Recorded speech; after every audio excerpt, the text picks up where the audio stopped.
በዓለም አቀፍ ደረጃ የሳምባ ካንሰርን ከሚያመጡ ዋነኛ መንስኤዎች መካከል የመጀመሪያውና ዋነኛው ሲጋራ ማጨስ ነው። እና ይሄ በጥናት በጣም የተረጋገጠ በብዙ አስርተ ዓመታት የተለያዩ ባለሙያዎች ኤፒዲሚዮሎጂስቶች አጥንተውታል፣ ሞለኪውላር ባዮሎጂስቶች አጥንተውታል፣ እንደገና ፓቶሎጂስቶች ሁሉ አጥንተውታል። እና እነዚህ ሙያተኞች በሙሉ ያጠኑት ጥናት የሚያመለክተው ሲጋራ ማጨስ ቁጥር 1 እና ዋነኛ የሳምባ ካንሰር መንስኤ እንደሆነ ነው።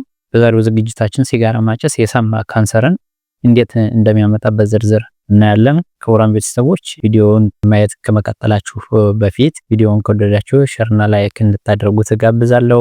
ተመሳሳይ የጤና መረጃዎች እንዲደርሷችሁ ከፈለጋችሁ ደግሞ ቻናሉን ሰብስክራይብ እንድታደርጉ እንዲሁ በአክብሮት ጠይቃለሁኝ። ስለዚህ ሲጋራ ማጨስ የሳምባ ካንሰርን እንዴት ያመጣል ስንል የመጀመሪያውና ቁጥር 1 ምክንያቱ ምንድነው? በሲጋራ ጭስ ውስጥ የሚገኙ ካንሰርን የሚያመጡ በርካታ ኬሚካሎች መኖራቸው ነው። በጣም ብዙ ኬሚካሎች በውስጡ ይዟል። ጥናቶች እንደሚያመለክቱት ከ70,000 በላይ ኬሚካሎችን እንደያዘ ነው። ከነዚህ መካከል ወደ 70 የሚያክሉት ካንሰርን የሚፈጥሩ ናቸው። በጭስ ውስጥ የሚገኙት ወደ 70 የሚደርሱ ካንሰርን የሚያመጡ ኬሚካሎች ይገኛሉ ሲጋራ ውስጥ። ለምነት ለመጥቀስ ያክል የመጀመሪያው ፖሊሳይክሊክ አሮማቲክ ሃይድሮካርበንስ የምንላቸው እና ናይትሮሳሚንስ የምንላቸው ኬሚካሎች በሲጋራ ጭስ ውስጥ ይገኛሉ። እና እነዚህ ሁለት ኬሚካሎች የሚያመጡት ጉዳት ምንድነው?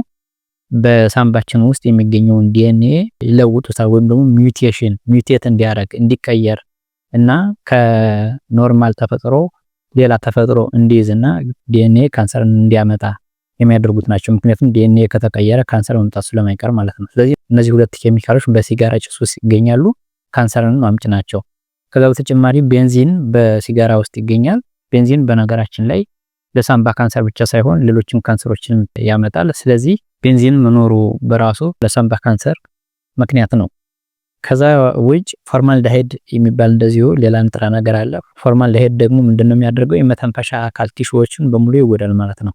ከጉሮሮ ጀምሮ እስከ ሳምባ ድረስ ያሉ የመተንፈሻ አካሎችን በአጠቃላይ ሁሉንም ጉዳት ያደርስባቸዋል። ይሄ ደግሞ ሳምባ ኖርማል ተፈጥሮውን እንዲቀይርና ለካንሰር ተጋላጭ እንዲሆን ያደርገዋል። ከዛ ውጭ ከባባድ ብረቶች አሉ እንደ አርሰኒክ፣ እንደ ካድሚየም፣ ኒኬል፣ ክሮሚየም የሚባሉ እነዚህ ከባባድ ብረቶች አሉ። እነዚህም ደግሞ ጉዳታቸው የተያዘው ከዲኤንኤ ጋር ነውና ዲኤንኤ ሁልጊዜም ቢሆን ራሱን እየጠገነ ጉዳት ሲደርስበት ራሱን እያስተካከለ ነው የሚኖረው። ነገር ግን እነዚህ ከባድ ብረቶች ከሲጋራ ጭስ ጋር አብረው ወደ ሳምባ በሚገቡበት ጊዜ ዲኤንኤ ራሱን እንዳይጠግንና ሴሎች ራሳቸውን እንዳይተኩ በማድረግ የሳምባ ሴሎች እንዲዳከሙ በማድረግ ካንሰር እንዲመጣ ያደርጋሉ። ከነዚህ ከባድ ብረቶች በተጨማሪ ደግሞ ራዲዮ አክቲቭ ንጥረ ነገሮች አሉ። እንግዲህ ራዲዮ አክቲቭ የምንላቸው ንጥረ ነገሮች ዋና ጉዳታቸው ምንድነው? ጨረርን ይለቃሉ። ጨረር በሚለቁበት ጊዜ ሳምባ አጠቃላይ የተሰራበት ነገር ሁሉ በራዲዬሽን ይጎዳና ሳምባ ካንሰር ተጋላጭ ይሆናል ማለት ነው። ስለዚህ ሲጋራ ለካንሰር ምክንያት የሚሆንበት የመጀመሪያው እና ዋነኛው ምክንያት አንዱ ምንድነው? በውስጡ የያዛቸው የተለያዩ ካንሰር አምጪ ንጥረ ነገሮች ናቸው። ሁለተኛው ሲጋራ ለካንሰር ምክንያት የሚሆንበት ምክንያት የዲኤንኤ መጎዳትና ለውጦች ናቸው። ቅድም ለመጥቀስ እንደሞከርነው በውስጡ ጭሱ በውስጡ የሚይዛቸው የተለያዩ አይነት ንጥረ ነገሮች ዲኤንኤን ይጎዳሉ። እና ሁልጊዜም ቢሆን ሰዎች ሲጋራ ሲያጨሱ ካንሰርን የሚያመጡ ኬሚካሎች ከላይ ያየናቸውን በሳምባ ውስጥ በሚገኙ የተለያዩ የሳምባው ክፍል ውስጥ ይደርሳሉ።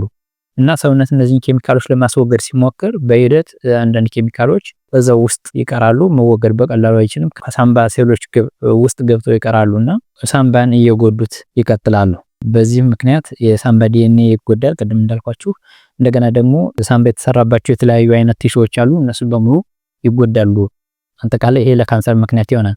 እነዚህ ከላይ ያየናቸው ንጥረ ነገሮች ዲኤንኤ ራሱን እንዳይጠግንና ራሱን በተገቢው መንገድ እያራባ እንዳይኖር ሲያደርጉት የተለያዩ አይነት በዲኤንኤ ውስጥ የሚገኙ ጂኖች ራሳቸውን ይቀይራሉ። ሰውነታችን በአጠቃላይ ካንሰርን በተመለከተ ሁለት አይነት ጂኖች አሉት። የመጀመሪያው ካንሰርን የሚከላከሉ ጂኖች አሉት። በሌላ በኩል ደግሞ ካንሰር ሰውነት ውስጥ እንዲፈጠር የሚያደርጉ ሌሎች ጂኖች አሉት። እና ዲኤንኤ ራሱን መጠገን ሳይችል ሲቀርና ዲኤንኤ እየተጎዳ ሲሄድ ካንሰርን የሚከላከሉ ጂኖች ይቀየራሉ። እነሱ ተቀየሩ ማለት ካንሰርን የሚከላከልልን ጂን አይኖርም። ለምሳሌ P53 የምንለው አለ። እሱ አሁን ካንሰርን የሚከላከል ጂን ነው። ያ ማለት ምን ማለት ነው? ካንሰርን ለመከላከል የሚረዱ ፕሮቲኖችን ያመነጫል።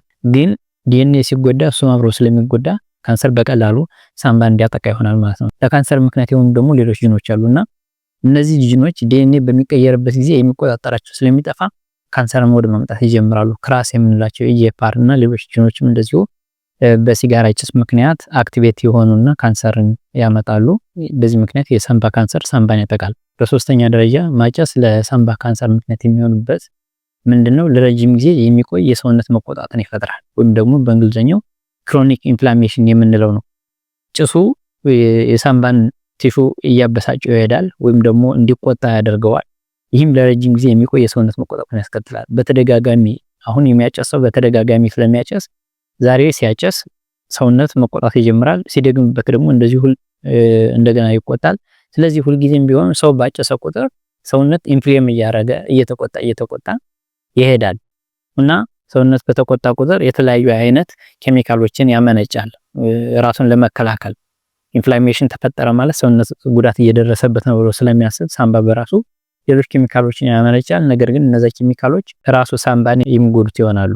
ሰውነት ራሱን ለመከላከል ብሎ የሚያመነጫቸው ነገሮች በጣም መርዛማ ናቸው። ሌሎቹን በሽታዎች ተዋሲያንን ለመግደል ብሎ የሚያመነጫቸው ናቸው። ነገር ግን ሁልጊዜ በተደጋጋሚ ሲሆን ሳምባን ራሱን ነው አዝሮ የሚጎዱት። በአራተኛ ደረጃ የምናነሳው የዲኤንኤ የመጠገን አቅም መዳከም ነው።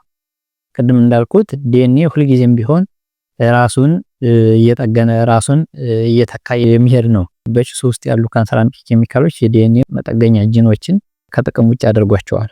ይህም ሴሎች ለውጦችን እንዳይጠግኑ ያደርጋቸዋል። ዲኤንኤ እየተጎዳ ሄደ ማለት ሁልጊዜም ቢሆን ሰውነታችን ውስጥ ስህተት እየተሰራ ሄዳል። ያ ስህተት ደግሞ ካንሰር እንዲፈጠር ያደርጋል። በአምስተኛ ደረጃ የደም ስር መስፋፋትን እና የካንሰር መስፋፋትን ያበረታታል። ቅድም ለካንሰር መፈጠር ምክንያት ይሆናል ነው ያልነው ሲጋራ ማጨስ። አሁን ደግሞ ራሱ ካንሰሩ ከተፈጠረ በኋላ በሲጋራ ጭስ የሚሆን በሌላ ምክንያት ካንሰሩ ከተፈጠረ በኋላ የደም ስር እየተስፋፋ የደም ስር መኖር የሌለበት ቦታ ላይ የደም ስር እየተፈጠረ እንዲሁም ደግሞ ካንሰር እየተስፋፋ እንዲሄድ ለምሳሌ ከሳምባ ላይ የተፈጠረ ካንሰር ወደ ደም እንዲደርስ ወይም ደግሞ ወደ ጭንቅላት ነው ወይም ደግሞ ተጎራባሽ ወደሆነ ወደ አጥንት እና ወደ መሳሰሉት ካንሰሩ እየተስፋፋ እያደገ እንዲሄድ አስተዋጽኦ ያደርጋል ሲጋራ ጭስ። ኒኮቲን የሚባል ንጥረ ነገር በሲጋራ ውስጥ ስላለ ይህንን ነገር ያደርጋል። ኒኮቲን ካርሲኖጀኒክ ወይም ደግሞ ካንሰር ያመጣል ተብሎ አይታመንም። ግን ምንድነው ካንሰሩ እንዲስፋፋ ሜታስታሳይዝ እንዲያደርግ ያደርጋል። ከዚህ በተጨማሪ የደም ስር መስፋፋት ወይም ደግሞ አንጂኦጀነሲስ የምንለው ነው። ስለዚህ ካንሰር ምንድነው የሚያደርገው? በራሱ የደም ስሮች እንዲፈጠሩ ያደርግና እነዛን የደም ስሮች ተጠቅሞ ምግብና ኦክሲጅን ያገኛል። ስለዚህ በኖርማል የሰውነት ስርዓት ውስጥ ምግብና ኦክሲጅን ማግኘት ባይችል እንኳን በራሱ መንገድ የደም ስርን አስፋፍቶ ወደ ራሱ የደም ስር እንዲፈጠር አድርጎ መጨረሻ ላይ ኦክሲጅንና ደም በቀላሉ ማግኘት ይችላል። እንደዛ አደረገ ማለት ካንሰር በደንብ እያደገ ይሄዳል። ወደ ሌላ ቦታ የመሰራጨት እድሉ ከፍተኛ ይሆናል ማለት ነው። እንግዲህ የሲጋራ ጭስ ከፍተኛ የሆነ ካንሰር ያመጣል ብለናል። የሲጋራው ጭስ እየጨመረ ሲሄድ በካንሰር የመያዝ እድልም እንደዚሁ ይጨምራል። እንግዲህ በሲጋራ ጭስ የሚመጣው የሳምባ ካንሰር የሚወሰነው አንድ ሰው ምን ያክል ጊዜ አጭሷል እና ደግሞ ያጨሰው ሲጋራ ብዛት ምን ያክል ነው በሚለው ሊወሰን ይችላል። ስለዚህ ብዙ አመት ያጨሰ ሰው ከፍተኛ የሆነ የሳምባ ካንሰር ተጋላጭነት አለው። እንደዚሁም ደግሞ ብዙ የሚያጨስም ሰው ደግሞ እሱም እንደዚሁ የሳምባ ካንሰርን የማግኘት እድሉ ከፍተኛ ይሆናል። ያ ማለት ግን በትንሹ የሚያጨሱ ሰዎችና ለአጭር ጊዜ የሚያጨሱ ሰዎች ችግር አይገጥማቸውም ማለት አይደለም። አልፎ አልፎ ማጨስም እንደዚሁ አደጋ ያመጣል። እሱ ብቻ ሳይሆን ሌላ ሰው ሲያጨስም ደግሞ እንደዚሁ ጭሱ በርቀት የሚሸተው ሰው ለሳምባ ካንሰር ተጋላጭ የመሆን እድል አለው። እንግዲህ ጥናቶች እንደሚያሳዩት አጫሾች ከማያጨሱ ሰዎች ጋር ሲነጻጸሩ የሳምባ ካንሰር የመያዝ እድላቸው ከ15 እስከ 30 እጥፍ የበለጠ ነው። በጣም ከፍተኛ ነው። ከዛ በተጨማሪ ከ85 እስከ 90% የሚሆኑ የሳምባ ካንሰር በሽታዎች ከማጨስ ጋር ተያያዙ ናቸው። ኦልሞስት በጣም በከፍተኛ ሁኔታ የሳምባ ካንሰር ተጠቂዎች አጫሾች ናቸው ማለት እንችላለን። ማጨሱን ካቆሙ በኋላ አደጋው በከፍተኛ ሁኔታ ቢቀንስም ወደ ቀድሞ ሁኔታው በፍጹም አይመለስም። አንድ ሰው ማጨስ ካቆመ በኋላ በሳምባ ካንሰር የመያዝ እድሉ በከፍተኛ ሁኔታ ይቀንሳል። ነገር ግን ሲያጨስ የነበረ ሰው የሳምባው ጉዳት በቀላሉ ወደ ነበረበት አይመለስም። ስለዚህ በአጠቃላይ ማጨስ የሳምባ ካንሰርን የሚያመጣው በበርካታ ደረጃዎች ሂደት ነው።